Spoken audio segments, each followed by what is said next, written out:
Assalamualaikum warahmatullahi wabarakatuh. Saya Cindy Oktavia Septiani dari kelas C3 Prodi S1 Manajemen dengan nomor pokok mahasiswa 101206664. Adanya video kali ini adalah untuk memenuhi salah satu tugas ujian akhir semester dari mata kuliah Ilmu Ekonomi, yang dimana dalam video ini berisi tentang pengaruh COVID-19 terhadap perekonomian Indonesia. Kita langsung aja ya. Selamat menyaksikan. Indonesia mengonfirmasi kasus pertama infeksi virus corona penyebab COVID-19 pada awal Maret 2020. Sejak itu, berbagai upaya penanggulangan dilakukan pemerintah untuk meredam dampak dari pandemi COVID-19 di berbagai sektor. Hampir seluruh sektor terdampak, tak hanya dalam kesehatan. Sektor ekonomi juga mengalami dampak serius akibat pandemi virus COVID-19. Pembatasan aktivitas masyarakat berpengaruh pada aktivitas bisnis yang kemudian berimbas pada perekonomian. Laporan Badan Pusat Statistik atau BPS Agustus ini menyebut bahwa pertumbuhan ekonomi Indonesia pada kuartal 2 2020 minus 5,32%. Sebelumnya, pada kuartal 1 2020, BPS melaporkan bahwa pertumbuhan ekonomi Indonesia hanya tumbuh sebesar 2,97%, turun jauh dari pertumbuhan sebesar 5,2% pada periode yang sama 2019 lalu. Kinerja ekonomi yang melemah ini turut pula berdampak pada situasi ketenaga kerjaan di Indonesia. Pertama, peningkatan jumlah pengangguran, dan kedua, perubahan lanskap pasar tenaga kerja pasca krisis. Terhambatnya aktivitas perekonomian secara otomatis membuat pelaku usaha melakukan efisiensi untuk menekankan kerugian. Akibatnya, banyak pekerja yang dirumahkan, bahkan diberhentikan atau biasa disebut dengan PHK.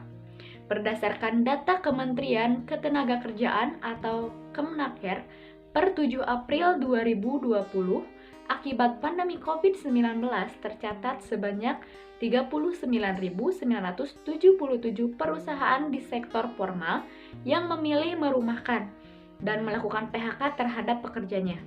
Total ada 1.010.579 orang pekerja yang terkena dampak ini. Rinciannya, 873.090 pekerja dari 17.224 perusahaan dirumahkan, sedangkan 137.489 pekerja di PHK dari 22.753 perusahaan. Sementara itu, jumlah perusahaan dan tenaga kerja terdampak di sektor informal adalah sebanyak 34.453 perusahaan dan 189.452 orang pekerja. Pandemi COVID-19 ini berdampak begitu besar pada sektor ekonomi dan sosial di dunia, termasuk Indonesia. Pengamat kebijakan publik dan pelaku bisnis Saiful menyebutkan ada 3 dampak besar pandemi COVID ini terhadap perekonomian nasional. Yang pertama, melemahnya konsumsi rumah tangga atau daya beli. Ekonomi itu akan baik apabila daya serap atau daya beli tinggi. Pasar yang sukses dalam menciptakan regulasi itu adalah pasar yang mampu menciptakan daya beli yang tinggi. Karena regulasi daya beli itu memberikan pengaruh sebesar 60% terhadap naiknya sebuah perekonomian. Yang kedua, dampak COVID-19 ini menimbulkan ketidakpastian kapan akan berakhir, sehingga di bidang investasi juga menimbulkan melemahnya dan berimplikasi terhadap berhentinya sebuah usaha. Dan dampak yang terakhir, yakni pelemahan ekonomi sehingga menyebabkan harga komoditas turun. Dampak-dampak di atas adalah dampak dari COVID-19 terhadap pengaruh ekonomi di Indonesia. Kita sebagai warga Indonesia menginginkan negara kita kembali normal seperti biasanya. Kita berharap kita dapat beraktivitas seperti biasanya, bekerja di tempat kerja seperti biasanya, bersekolah di tempat sekolah seperti biasanya.